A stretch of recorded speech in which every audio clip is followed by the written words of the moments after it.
Napapansin niya parang laging galit sa kanya si Miguel ng mga sumunod na araw. Iniiwasan siya at hindi kinikibo. Kung nahuhuli naman niya tong nakatingin, waring may binabasa sa kanyang anyo na hindi niya maintindihan. Naaasiwa na nga siya at nalulungkot din naman dahil kay laki ng pinagbago ng pagtingin sa kanya ng lalaki. Mula sa pagiging mabait at sweet, naging tila aloof ito sa kanya. Naiisip niya galit nga sa kanya si Miguel. Galit at nauwirdohan. Siyempre nagtataka ito. Nag-iisip kung anong klaseng utak meron siya para masiyahan sa kinalalagyan, gayong binibigyan siya nito ng tsansa na umasenso. Kung maaari nga lamang siyang magpaliwanag dito. Naging regular na ang pagtulong niya kay Marisol sa paperworks na iniuuwi nito. Minsan naman, sinasama pa siya nito sa opisina nang magkaroon ng mga rush na trabaho na hindi makakaya ng sekretarya nito. Mula noon, manaka-naka na yung ginagawa ng babae.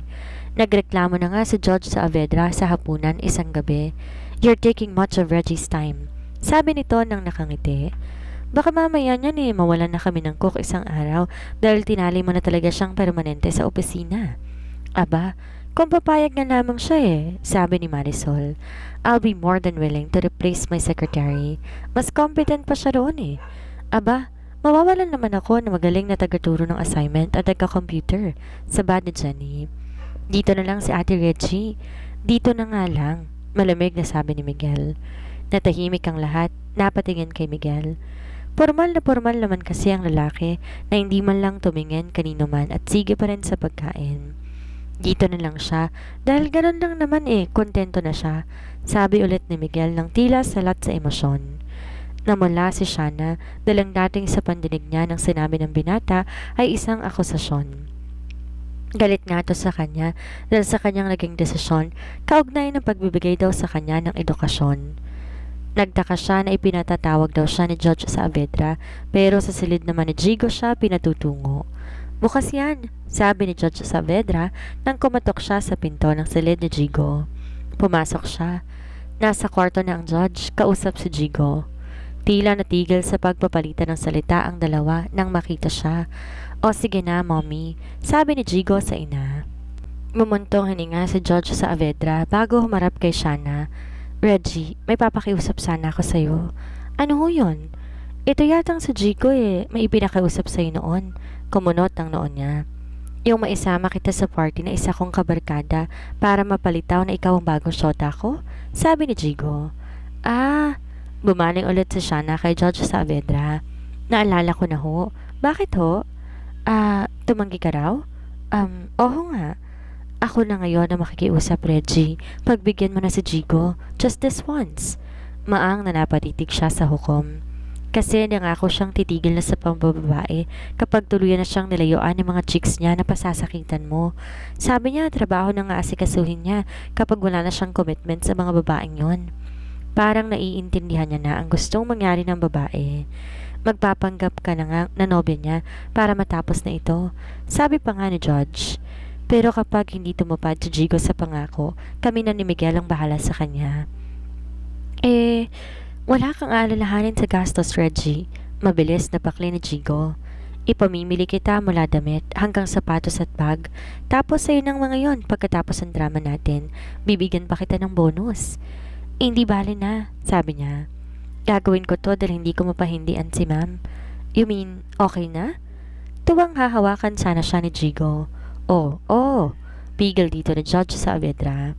"Kung magpapanggap si Reggie, iwasan mo mag-take advantage, Jigo. Yun lang naman ang hihilingin ko sa'yo." "Sorry, Mommy." "Napapahiyang iwasan mong mag-take advantage, Jigo, ha?" Sabi na lang ni Jigo na napakamat pa sa batok. "Pasensya ka lang, ha? Pag nakahalata ang maid lang ako, ha?" Bantay niya kay Jigo. "I know you're bright, Reggie. Napatunayan ko na yan. Tiyak ko na hindi ako mapapahiya. Sa ganda mo pa nga lang taob nang makakaharap natin na ex ko." Dihim siyang nadismaya na hindi niya natakot si Jigo. Kung bakit kasi buong-buo ang kumpiyansa nito sa kanya.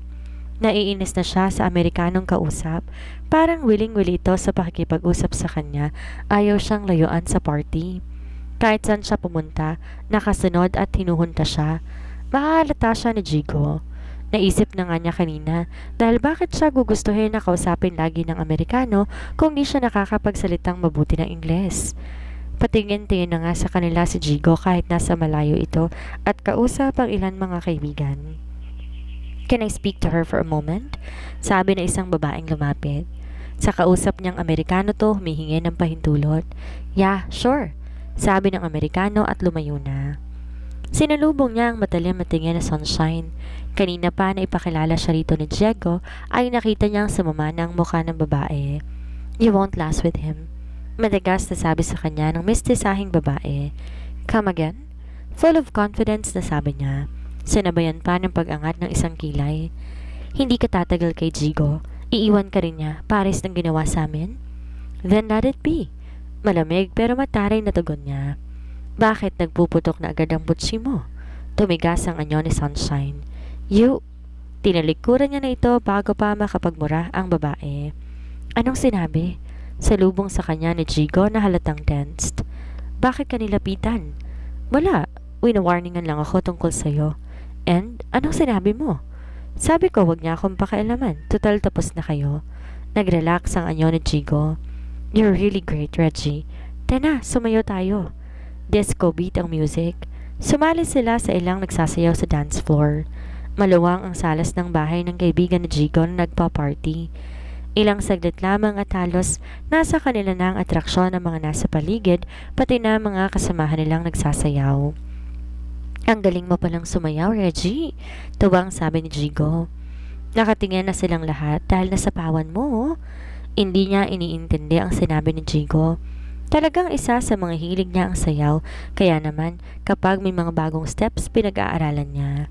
"I think," ani Jigo, nang hapitin siya kahit maharot pa rin ang disco movement nila. "I'm falling in love with you, Reggie. Funny, pero mas gusto pa kita kaysa sa mga naging unang nobya ko." Gising pa si Miguel nang umuwi sila. Nasa salas ito at nanonood ng TV. Nagtaka nga si Shana dahil may sarili naman tong TV sa kwarto.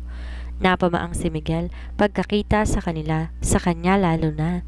Titig na titig to na tila pansamantalang nalimutan ang panonood. "She's pretty, di ba?" Nakangiting sabi ni Jigo. Bagay na bagay naman kasi sa kanya ang biniling damit ni Jigo na off-shoulder ang manggas at body fitting. "Yeah." Walang mababasang emosyon sa anyo na sabi ni Miguel, as if she's not what she really is. Alam ni Shana ang kahulugan nun kahit papano, pinanlamigan siya ng katawan. May nahihiwatigan na ba sa kanya si Miguel kaya't parang pinariringgan siya?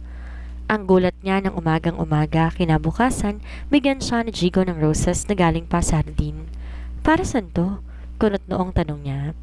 Nakatingin din kasing nagtataka si Myra at During. "For your help last night.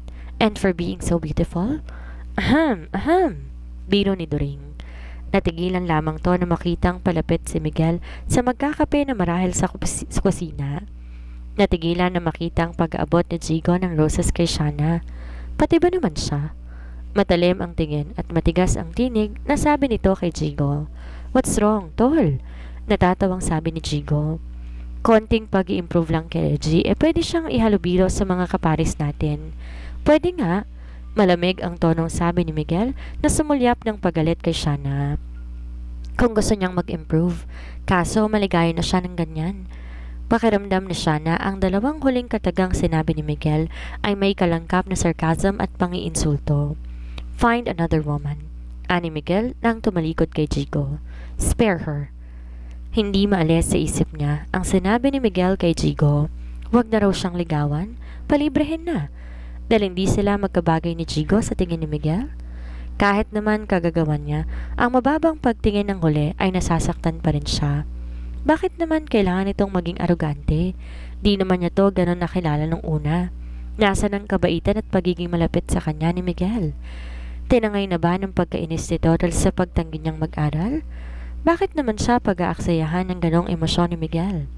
"May nagpapapirma sa'yo, Shana." Natatawang untag sa kanya ni Myla.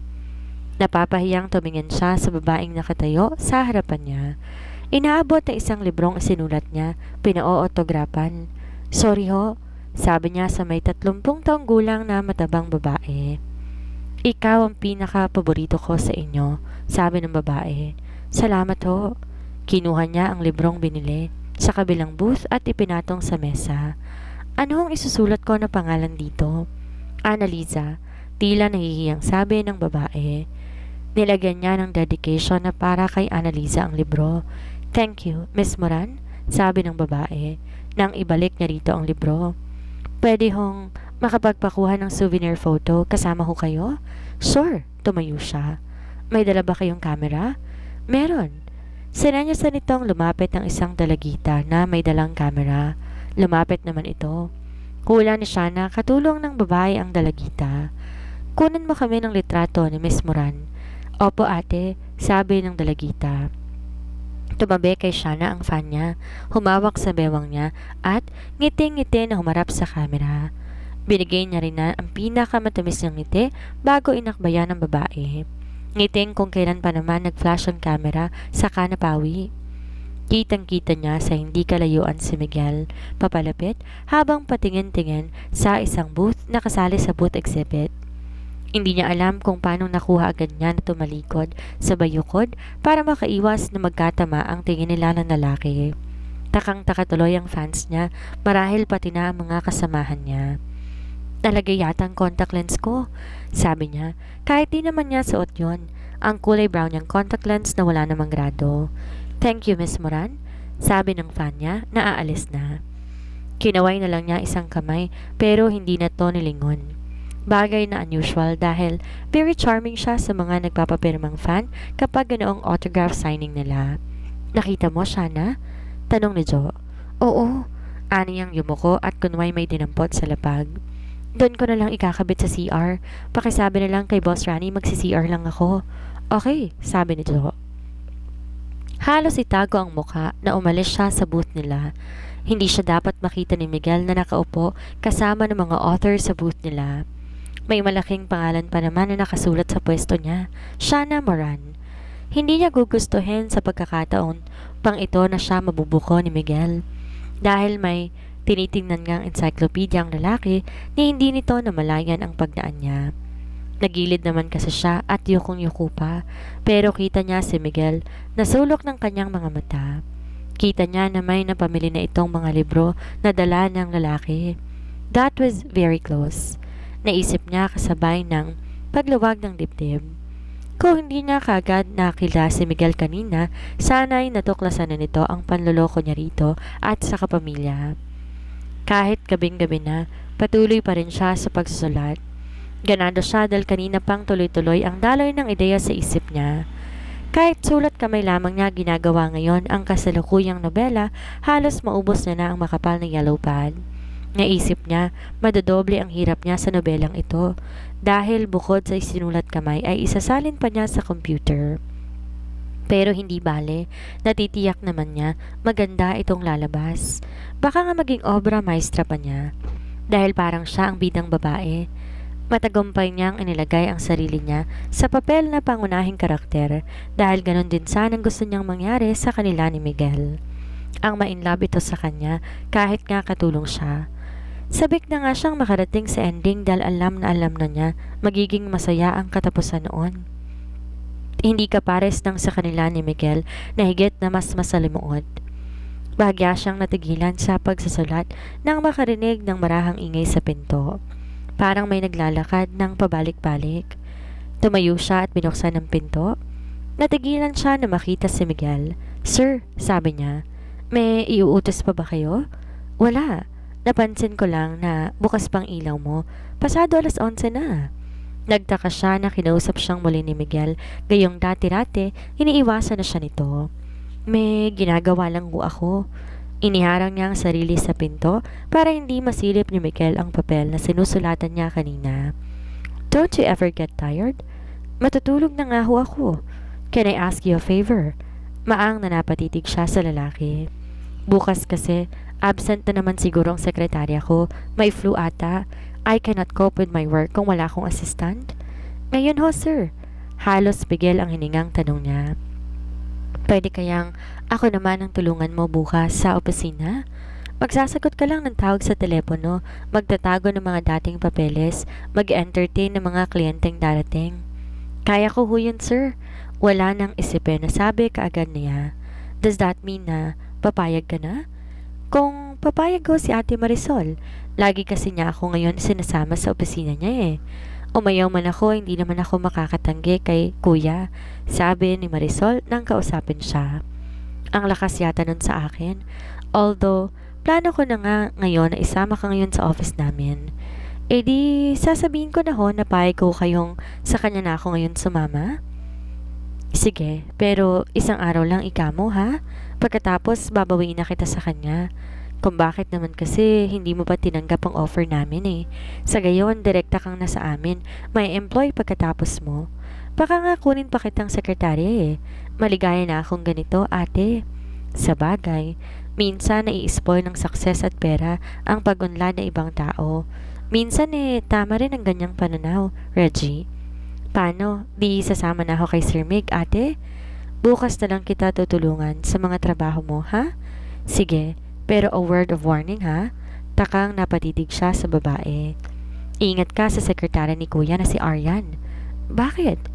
Sa bagay, baka hindi mo naman siya ma-meet dahil nga absent siya. Pero malamang malaman din nun ang pagpaproxy mo sa kanya at mag-isip pa yun ng iba. Halimbawa ano? Na baka ikaw ang nililigawan ni kuya. Malay ba naman namin na maid ka lamang namin maganda ka rin naman. Bakit niya ako paghihinalaan? May relasyon ba sila? Sa isipin pa lamang na yon, parang may kumirot na sa puso niya. Wala naman, ani Marisol. Kaya lang sa sobrang obsession ng Arya na yon kay kuya, chinecheck niyang lahat ng anumang posibilidad na nagpapagusto sa ibang babae si kuya. Ang laki kasi ng pagkakagusto ng babae ngan sa kapatid ko eh. Para bang yung sekretary ni James Bond na lihim na patay sa kanya. Alam mo ba yon? O hindi ka nanonood ng James Bond movie nung araw? Nanonood. At alam ko ang gimmick na ganon ng series na yon. Parang yung pagkakagusto kay Superman ni Lois Lane.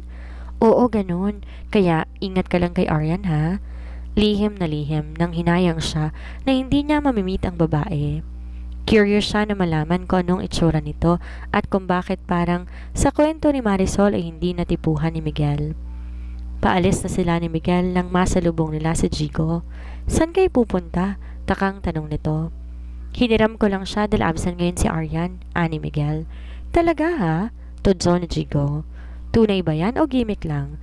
Baka naman kaya panayang saway mo sa aking ligawan si Reggie, ikaw tong may gustong kumorsunada sa kanya, kuya.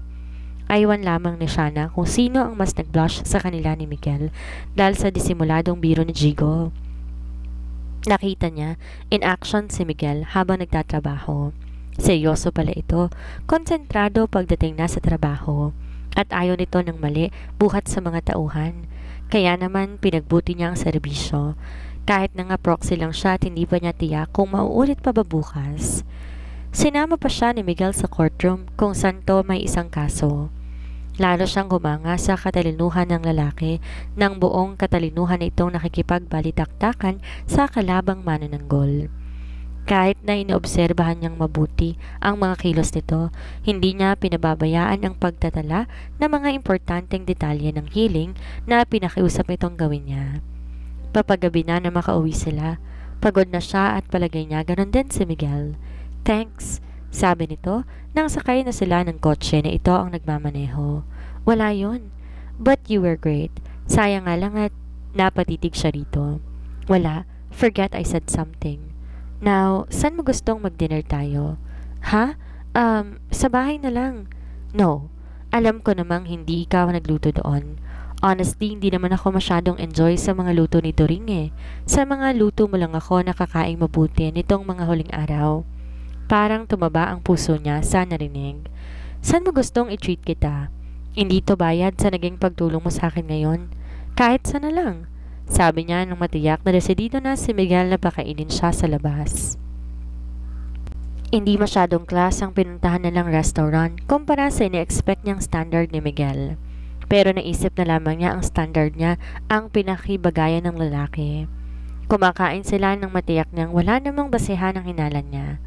Dinala siya ni Miguel sa maliit na restaurant na iyon sa Project Sick dahil sa pamosong espesyalidad noon sa Ulo-Ulo. Sarap na sarap siya sa sinigang sa miso na ulo ng lapu-lapu. Tingin niya sarap na sarap din si Miguel, lalo pang nakapagbabana sa miso na ulo ng lapu-lapu. Lalong nakapagpagana ang tortang alimango at inihaw na spare ribs na in-order din ni Miguel. Busog na busog siya at hindi halos nagalaw ang ice cream na in-order ng binata. Hindi siguro agad ako makakatulog nito, sabi niya nang sakay na ulit sila ng kotse. Try a little exercise, makakatulong yon para antukin ka agad mamaya. May mabining tuwa siyang naramdaman sa dibdib sa tila muling pagkakalapit ng loob sa kanya ni Miguel. Naisip niya, nalimutan na nito ang galit sa kanya, kaya binalik ang dating attitude. Hindi pa rin siya antukin kahit na lumipas ng ilang oras matapos siyang magpatunaw ng nakain. Tahimik na ang buong kabayan at tansya niya, siya na lamang ang gising. Binalak niyang ituloy ang sinusulat na nobela pero parang wala naman siya sa mood. Naalala niya ang payo kanina ni Miguel. Try a little exercise para antukin ka. Bumangon siya at patiyak na humanap ng pupwedeng ipanlangoy sa mga gamit niya. Magsiswimming na lamang siya para mapagod at makatulog agad. Isang body hugger na puting blouse na hanggang pusod ang haba ang nakita niya. Tinernohan niya yon ng maikling shorts na hapit din sa katawan. Nagdala siya ng malaking tuwalya at nagtungo na sa swimming pool. Tahimik din sa paligid ng pool at mapusyaw na liwanag lamang ang tumatanglaw doon dahil pinatay na ng kung sino man na sa mga kasamahan niyang ilaw na sadyang para sa pool. Ang liwanag ngayong gumagawa ng refleksyon sa tubig ay mula sa ilaw na nasa itaas ng bahay. Binaba niyang tuwala sa gilid ng pool at lumusong sa tubig. Nang makarating siya sa hanggang dibdib ay lumangoy siya. Mainit-init ang tubig kaya hindi siya gininaw. May ilang saglit siyang tila isda na nagsawa sa kalalangoy bago niya naisipang tumabi sa isang gilid nang nakababad pa rin ang katawan sa tubig. Muntik na siyang mapatili nang pagkapit sa inaakalang kinaroroonan ng ahonan ay may makapitan siya na matipunong katawan. You swim well. Kanina pa kita pinanonood. Paglitaw niya sa tubig, si Miguel ang nakita niya nasa gilid ng pool, marahil ay nagpapahinga.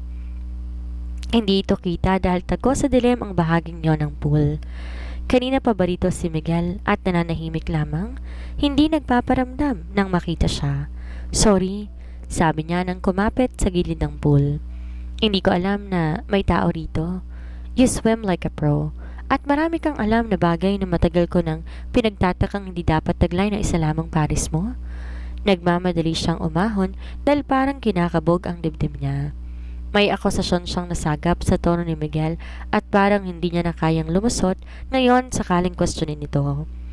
Hindi niya alam na humabol pala si Miguel at nang abutan siya ay marahas na hinawakan sa braso. Nililito mo ko. Parang hirap ang kaloobang sabi nito. Let me go, pakiusap niya. Umiling si Miguel. Gusto ko, pero tumatanggi ang puso ko. Nabigla siya ng kabigi ni Miguel at basta na lamang siyang halikan sa labi.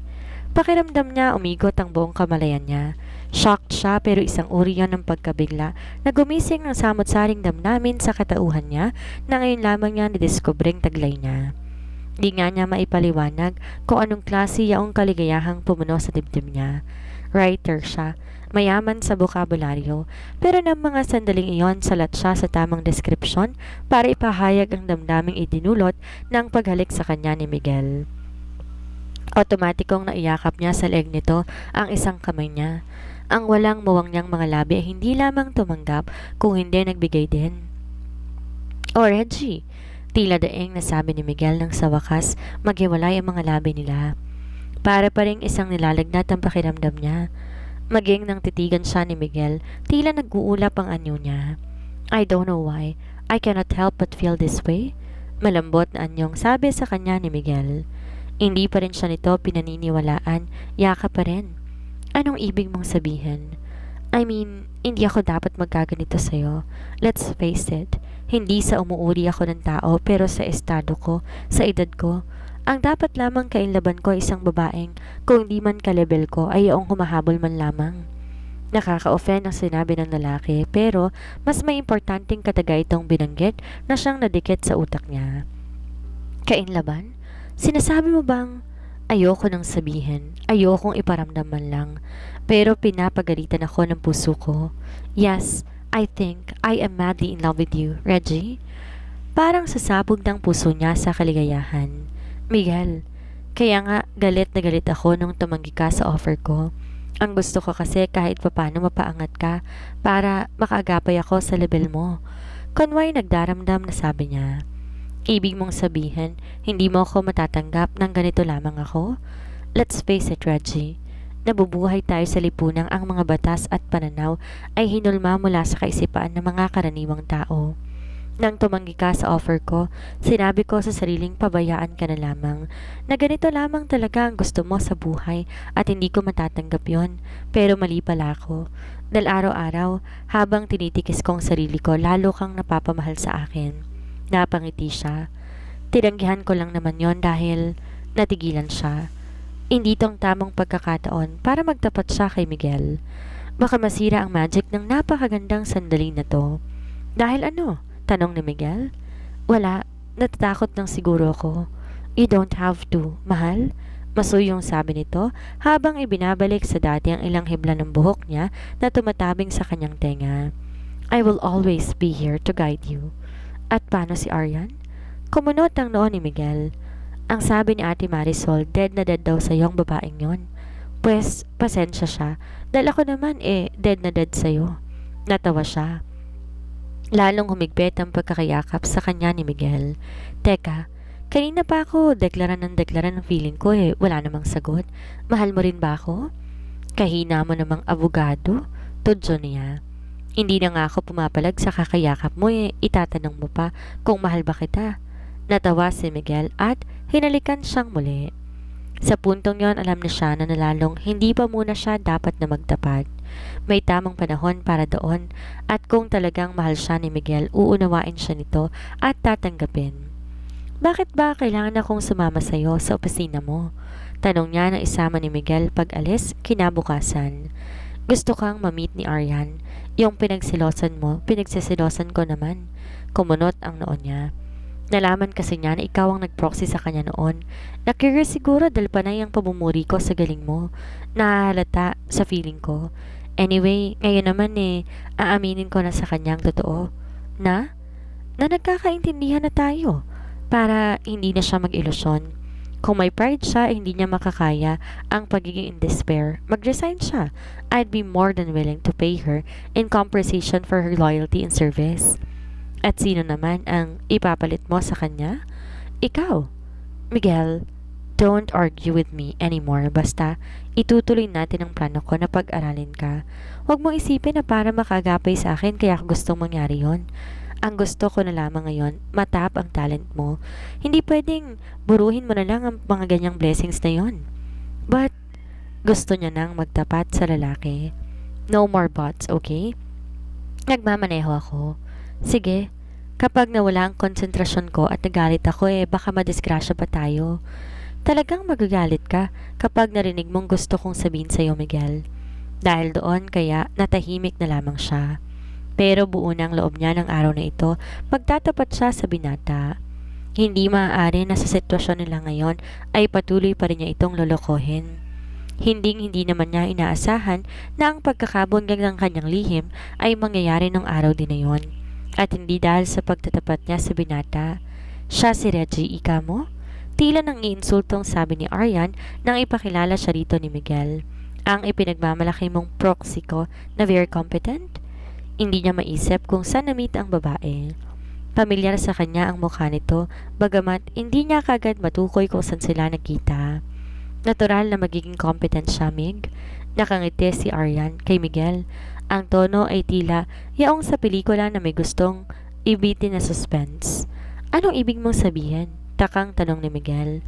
Hindi naman siya totoong maid lamang na pares ng pagkakakilala niya sa iyo Matalim ang tingin ng babae kay Shana.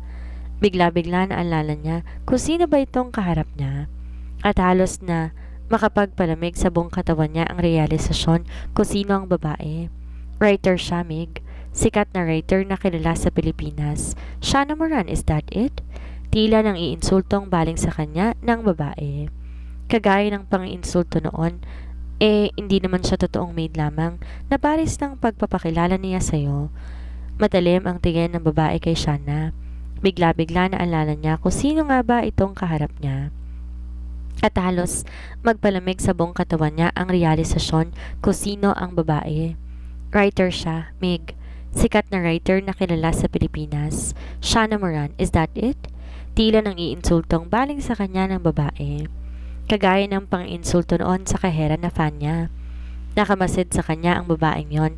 Ayon kay Lulubel ay naiinggit lamang dahil gusto rin na makakuha ng atensyon. Totoo ba, Ate Reggie? Ate Shana pala. Ikaw yung sikat na si Shana Moran? Malungkot nang umiti siya kay Jenny. Tumango siya. Tila lalong nanggigilala si Jenny. At nagpapanggap ka lang na maid sa amin para maisulat mo ang nobelang gagawin mo this month? Sa halip na tumugon, sinara niya ang bag na kinaroroonan ng mga damit niyang kaiempake lang. Walang imik na nakatingin lamang si Myra, lipas na ang shock sa nangyari. Sa bagay, maluwag namang natanggap ni na Judge Saavedra at Marisol ang nangyari. Ang matindi ay ang reaksyon ni Miguel. You really made us look like fools. Mariing singal ito sa kanya kanina pagdating nila sa bahay. Kaya natawag agad ng pansin ng mga kasambahay nila. Doon sinabi ni Miguel ang panloloko na ginawa niya. Si Judge Saavedra ang una nakabawi sa kabiglaanan. Totoo ba, Reggie? Mahinahong tanong nito. Shana, Mommy. Pagtatama rito ni Marisol. Wala namang makitang galit sa Shana sa anyo ni Marisol. Parang nabigla rin lamang. Hindi ka nga simpleng maid lang? Tanong ulit ni Judge Saavedra. Tumango siya. Di siya makatingin sa butihing babae. Sabi ko na nga ba, he did not really fool us. Noon pa ay napansin niya na nataliwas sa gusto mong paniwalaan namin, Reg. Shana pala. Patawarin ninyo ho ako. My God! Galit pa rin bulalas ni Miguel. For a lousy novel, nagawa mo manloko ng tao? I can't believe it. You must be sick. Inhuman and sick. Miguel, pagsawata ni Judge Saavedra sa binata. That's what I really think of her, Mommy. Daig pa niya mga kriminal na pagsisistensyahan ko sa Muntinlupa. Napayo ko si Shana dahil sumusugat ng labis sa kanya ang mga binitawang salita ni Miguel na para bang anumang namagitan sa kanila ay tinupok na matinding galit ito ngayon sa kanya. Nang galit na galit, tumalikod ang lalaki. Alam niya na wala siyang lugar sa bahay na ito, kaya nagpaalam siya kina Judge Saavedra at nag-empake na sila ni Myra. Sayang, sabi ni Jenny na nakatingin sa pagbitbit niya ng bag. Gusto ko sana, dito ka na lang. Lalo na ngayon, ikaw pala yung paborito kong author. Nakangiting ginulo niya ang buhok nito. We will always be friends kahit wala na ako dito. That is, kung gusto mo.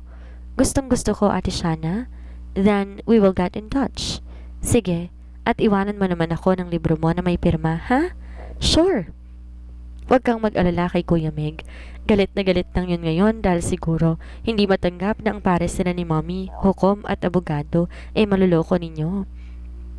Kahit naman alam niya na walang gustong ipasaring sa sinabi sa Jenny, nakadama pa rin siya ng pagkapahiya. Oo nga naman, naisip niya. Para siyang sinampal kina Miguel at Judge Saavedra ang kahinaang kumilatis sa karakter ng mga ito. Kaya naman hindi niya masisisi si Miguel kung maging suko man hanggang langit ang galit sa kanya. Shana, papicture naman tayo. Ngumiti siya at tumapit sa mga fans niya. Gitna siya ng mga iyon sa pagkakakuha ng litrato. Kami ang magsisimula ng fan club mo, Shana. Sabi ni Maribel na alam niya na die-hard niya noon pamang nagsisimula pa lamang siya na magsulat. Showbiz na showbiz yun ah. Biro niya kahit may nararamdaman siyang antak sa dibdib. Di na naman alis ang gayon niyang pakiramdam mula nang umalis kina Miguel. Hindi kasi nawala sa isip niya minsan man ang binata. Masakit sa kanya na galit pa rin ito kahit umalis na siya sa buhay ng mga ito. Oh, ito naman daw ang taga-National Bookstore ang pagkukuha sa kasama ka, Shana, sabi ni Boss Rani. Matapos siyang makapagpapukuha kasama ng mga fans niya. Sa mga taga-National Bookstore naman siya nakipag-pose. Pagkatapos nagpapirma na siya ng libro para sa mga ito. Tapos na ang interview ko, Shana, sabi ni Vida na lumayo sa isang grupo na nagvi-video sa paligid ng booth nila. Ikaw naman, ang dami mo kasing pinapipirmahan kanina kaya nauna na ako.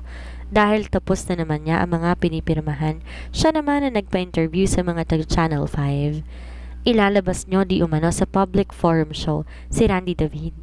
Hindi na siya ilag ngayon sa publicity. Maging nangkunan sila ng picture para sa dyaryo, pumayag siya. Wala naman na siyang iniilagan. Bistado na ng mga Saavedra kung sino siya. At wala na si Miguel sa buhay niya. Pati na ang paglalagay ng picture niya sa backpage ng libro, pumayag na siya sa pagtataka ng mga boss niya. Di naman niya magawang ikwento ang mga naging adventure niya. Palagay niya hindi pa niya kaya. Sa ibang araw baka sakali. Sa ngayon, maantak pa ang sugat sa puso niya. Pagka-interview ay bumalik na siya sa pwesto niya sa mesa dahil may mga estudyanteng bumili ng libro niya na gustong magpa-autograph. Nang mga sumunod na sandali, nalulong na ulit siya sa pagpirma. Pwede ho bang makapagpa-autograph? Bigla ang pagtaas niya ng tingin. Hindi, dahil bihirang lalaki ang nagbabasa, lalo tigit ay ang nagpapapirma ng libro niya. Bigla siyang tumingin sa nagsalita dahil kilalang kilala niya ang boses nito. Miguel! Tawang bulalas niya na makita ang lalaki. Nakangiting nakatayo sa tagiliran niya, hawak ang latest release niyang libro. Ang gusto ko ay yung pinaka-espesyal na dedication. Nakangiti pa rin sabi ng lalaki. Yun ang umpisa to the one I love. Biglang nag-uy ang mga kasamahan niya. Si Vida, na likas-likas na boskadora ay pinanay ang pag-ihim. Hindi ka nagalit sa akin? Tila namamalikmatang tanong niya habang patayo. Nangislap na sa luha ang mga mata niya. Pwede ba ako magalit sa pinakasikat na writer sa buong Pilipinas? Tila birong sabi ni Miguel. Eh di binugbog ako ng mga fans mo. Napapatingin pa naman silang lahat ngayon, no? Sa bubuo ng fans club niya nakatingin si Miguel. Lalo nga naman ngayon, nakangiting nakamasid sa kanila, tila nanonood ng isang istorya sa libro na naisa pelikula. Si Meg, sabi niya sa mga kasamahan tsaka sa boss niya. Ang nawawalang piece sa puzzle. Makahulugang biro sa kanya ni Boss Rani. O sige na, mag-usap kayo sa likuran at nakatingin ng mga fans mo. Baka akala inaapi ka ni Miguel. Parang naglalakad sa ulap na hinila niya si Miguel sa likurang bahagi ng booth nila. Nag-uumpisa pa lang tayo, pinaiiyak na kita. Sabi ni Miguel nang makubri na sila.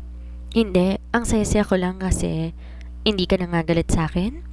Pinilit ko man hindi ko na magawa. Parang maluloko ko kapag hindi pa kita nakita ngayon. Ang sabi ni na Mommy, Jenny at Marisol, talaga na lang daw loko-loko ko kapag hindi daw kita hinabol. Di naman kailangan ng maraming salita para magkaintindihan sila. Bigla siyang yumakap sa binata. I love you. And I love you too. Hindi ko binalak pero nangyari. Imagine naman, maid ko lang noon. Sa tingin ko, minahal na kita. Kaya nga, wala akong kaduda-duda sa pag-ibig mo. Sorry sa naging pandaraya ko noon. Di ko naman talaga intensyon na lokohin lang kayo. Hindi talaga, dahil kailangan totohanin mo ko. Kung hindi, kikidnapin kita. Naate mo ba na makulong ako? Kung sa piling ko naman at kung habang buhay, payag na ako. Biro niya. Writer ka nga? Pabirong pindot ni Miguel sa ilong niya. And I am very much proud of you. Yumakap ulit siya dito at mahigpit din siyang niyakap ng lalaki. Ate, silip sa kanila ni Myra sa divider. Bakit? Maang na tanong niya rito. Ang ganda-ganda, nabasa ko na. Ang alin? Yung ginawa mong istorya? Niyakap siya ng lalaki. Kumunot ang noo niya. Yung maid na inibig ng amo niya? Hindi ko naman istorya yun Istorya mo, dahil sa'yo nagkatotoo. Nagkatinginan sila ni Miguel, sabay na nagkatawanan. Ang ganda-ganda naman na naging ending ng story nila. Parang yung mga happy endings niya sa libro.